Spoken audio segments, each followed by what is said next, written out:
આ બધી વસ્તુને આપણે ખ્યાલ નથી. એમ કે આ વાત તો સાંભળીએ છીએ, આપણે પણ જાણીએ છીએ કે દુઃખ છે, આ સ્વભાવ મારો સારો નથી, એવું વાત હોય પણ કરીએ, પાછું ભૂલી જાય, સમય આવે પાછો ચમકારો આવે છે, પણ ન જ આવવો જોઈએ.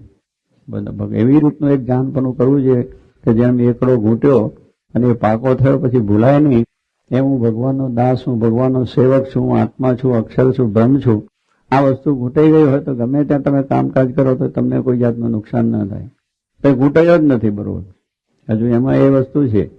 પછી ગમે એટલા મીડા ચડાવી એકડા વગરના તો બધું દુનિયામાં દુઃખ જ દેખાય ને, અશાંતિ છે. એટલે એ વસ્તુ છે કે આ સત્સંગ કરીને આપણે એકડો એ ઘૂંટવાનો છે કે આપણે આ દુનિયાની અંદર દરેકનું સારું કરવા માટે આવ્યા છે.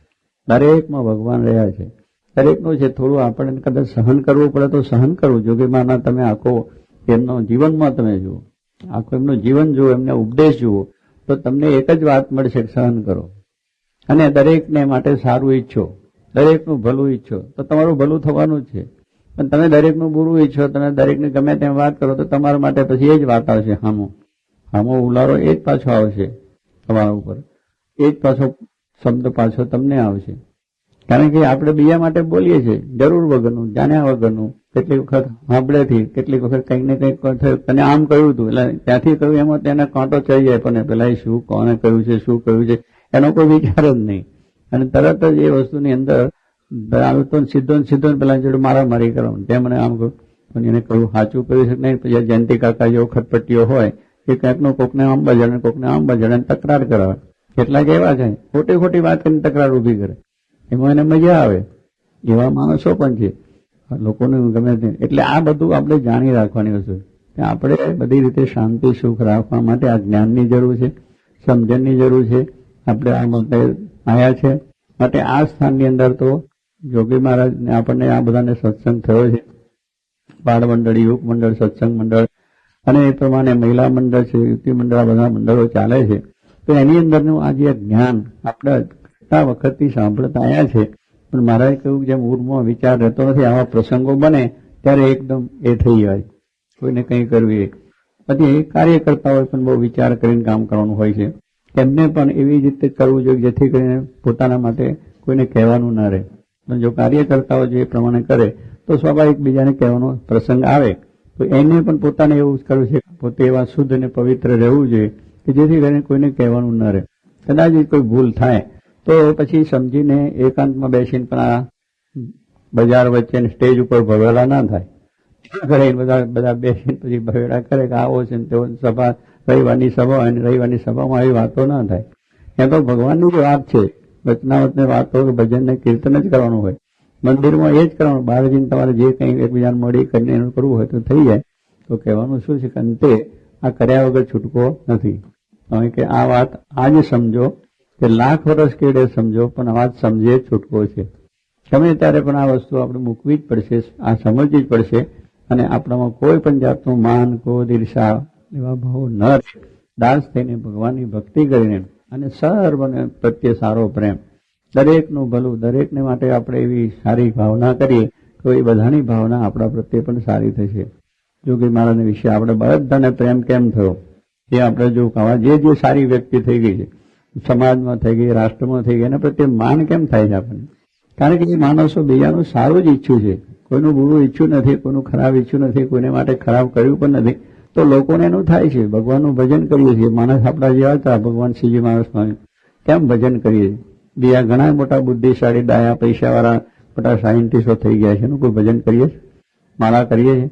એમને જગત માટે જ કર્યું છે, લોકો માટે કર્યું છે. ઘસાઈ ગયા છે, સહન કર્યું. લોકો એમને માર્યા, જુડ્યા તો પણ સહન જ કર્યું, ગાળો દીધી તો પણ સહન કર્યું. અને એ સહન કર્યું છે છતાં એમના પ્રત્યે લોકોની ભાવના છે ને આજે યાદ કરવું છે. મહાન સંતો, આચાર્યો, ભક્તોને શા માટે? નરસિંહ મહેતા, મીરાબાઈ બધા થયા નહીં શા માટે? આ એ લોકો આ જ કામ કર્યું. તો આપણે એ માર્ગે જવું છે, આ માર્ગે ચાલવું છે.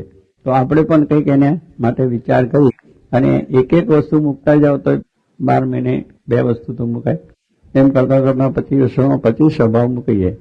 આપણે જો વિચાર કરીએ તો. પણ નથી વિચાર થતો, તરત પાછો પેલો આવી જાય, હું આમ ને તેમ. પણ એ સ્વામી કહે છે એ ઘસારો આ સત્સંગ કરતા પડે છે. છેવટે છેલ્લા સંબંધમાં એ લોકો ભેગા થયા અને બધું નિરાકરણ થયું, એ સારું થયું. પણ એવી વાત કર્યા પછી પણ આપણામાં કડવાશ ના આવે, આપણામાં ખટપટ ના આવે એવું ડર કરવું જોઈએ. પછી મહારાજની ઈચ્છીને ભજન કરવું, સ્નાન કરીને સારામાં સારો આપણો સત્સંગ વધે, સત્સંગમાં સર્વને રુચિ થાય, સર્વ પ્રેમ થાય અને આ જોઈને સર્વ રાજી થાય એવું આપણું જીવન, વાણી, વર્તન બધું આપણું હોય તો થઈ જાય. તો એ પ્રમાણનું બળ મહારાજ સર્વને આપે. બહુ સરસ રીતે સંવાદ રજૂ કર્યો છે. એમાંથી આપણે જુદી વાત નથી લેવાની કે આ બધા મંડળો આમાં જ ચાલે છે. પછી આ બધો સંવાદમાં સાંભળીને પાછું તમારા મનમાં એમ થાય કે તો બધે આવું જ ચાલતું હોય છે. આવું નથી, આ તો બતાડ્યું છે કે આવું ન થાય એને માટેની વાત છે. પાછું આવું ચાલે, આ ગાડી પાછી આવું ચાલે અવરે પાટે. કે આ જોઈને કેટલાકને એમ થાય કે તો બધું અહીંયા આવું જ ચાલતું હોય છે, પણ નથી ચાલતું. આ તો બધું સારું છે, પણ આવું ક્યાંક ક્યાંક હોય તો એને માટે જાગૃતિ આપણને એક સાવધાન કરે છે કે આપણામાં આવું ક્યાંય ન થઈ જાય. આપણા મંડળમાં, આપણા સત્સંગમાં, આપણા ભાઈની અંદર એવો આવો અવગુણ ભાવ ન પેસી જાય એની માટે એક આપણને દ્રશ્ય આપ્યું છે.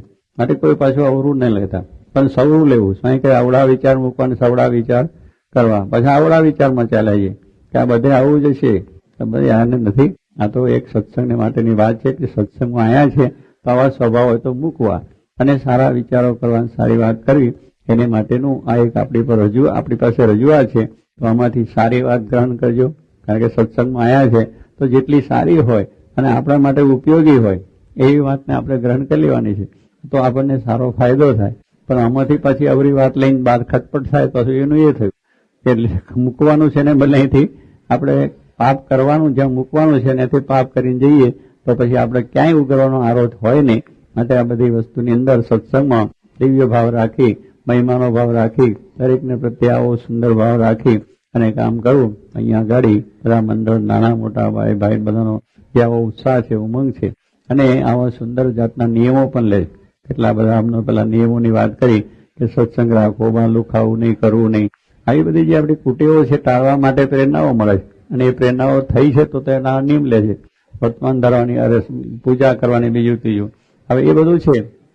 એ બધા જે નાના મોટા કિશોરો હતા, કિશોરીઓ હતા, પછી બાળકો, બધા બાળકાઓ, બધી કેટલાય બધાને આંબાઈ ના લીધા. તો આ પ્રમાણે એમની ભાવના છે. તો એ સત્સંગ વધારવાનો જો રુચિ છે એવી રુચિ આપણે બધાને વધે અને આપણે એ કરવા માટે જ આવ્યા છે કે બીજાનો સત્સંગ ના વધે પણ આપણો તો વધે. એટલી ભાવ રાખીએ ને તો એ ઘણી મોટી સેવા થાય કે આપણો સત્સંગ દ્રઢ થાય, આપણા સ્વભાવ મૂકી જાય, આપણી કુટેવો મૂટી જાય.